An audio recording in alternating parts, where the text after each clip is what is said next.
नमस्कार दोस्तों, स्वागत है आपका हिंदी स्टोरीज में। तो हमारी आज की कहानी का शीर्षक है एकता ही सबसे बड़ी ताकत। भारत के एक गांव में एक संता नाम का किसान रहता था। संता के 4 बेटे थे।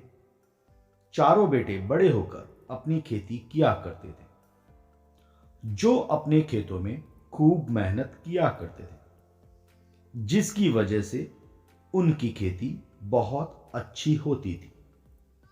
चारों भाइयों में आपस में कोई तालमेल नहीं था, जिसकी वजह से ये लोग आए दिन आपस में ही झगड़ते रहते थे। इस बात का फायदा उठाकर दूसरे गांव के लोग उनकी खेती को नुकसान पहुंचाने में लगे रहते।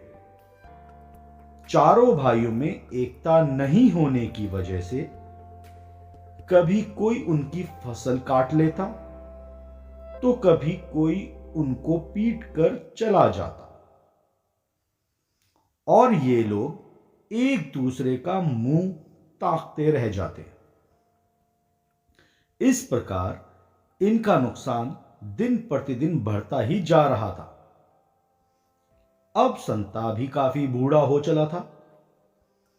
अब वह भी क्या कर पाता। एक बार संता ने चारों लड़कों को अपने पास बुलाया और उनके हाथों में एक एक लकड़ी पकड़ा दी और अपने चारों लड़कों से बोला कि अपनी अपनी लकड़ी को तोड़ दो। इतना सुनते ही चारों ने अपनी अपनी लकड़ी को बड़ी आसानी से तोड़ दिया। अब संता ने 4 लकड़ियां और मंगाई। फिर चारों लकड़ियों को एक साथ आपस में बांध दिया। फिर इन्हीं लकड़ियों को अपने चारों बेटों को बारी बारी तोड़ने के लिए कहा, परंतु अब ये लकड़ियां किसी से भी नहीं टूटी।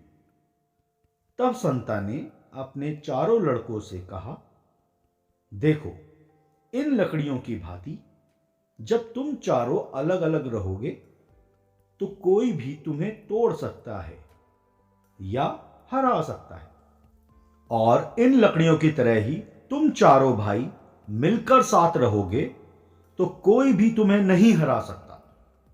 इसीलिए आज से ही तुम सभी लोग आपस में एक होकर एक साथ रहोगे।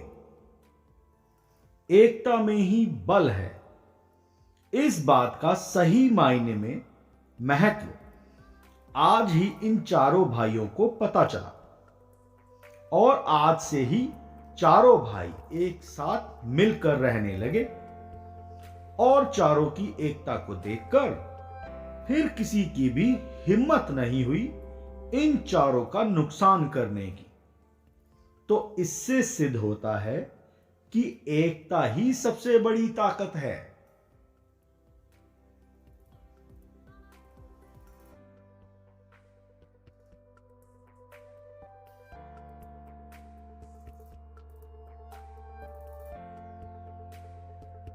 नमस्कार दोस्तों, स्वागत है आपका हिंदी स्टोरीज में। तो हमारी कहानी का आज का शीर्षक है प्यासा चतुर कौवा। जंगल में एक विशाल पेड़ था, जिस पर कौवे का एक घोंसला था। उस कौवे के 2 बच्चे थे, जो उस घोंसले में रहते थे। वह अपने बच्चों के साथ बहुत खुश रहता था। कौवा अपने बच्चों के लिए खाना लाने के लिए दूर जंगल में जाया करता था। एक दिन कौवे के बच्चे बहुत भूखे थे और कौवे को जंगल में कुछ खाना नहीं मिल रहा था। तो कौवा खाना ढूंढने के लिए जंगल में बहुत दूर निकल गया। उसके पीछे उसके घोंसले में एक जंगली बाज घुस जाता है और कौवे के दोनों बच्चों को बाज अपनी चोंच से उठाकर अपने साथ ले जाता है। और जब कौवा वापस अपने घोंसले में आता है तो वहां पर अपने बच्चों को ना पाकर बहुत दुखी हो जाता है और आसपास पूरे जंगल में अपने बच्चों को ढूंढता रहता है।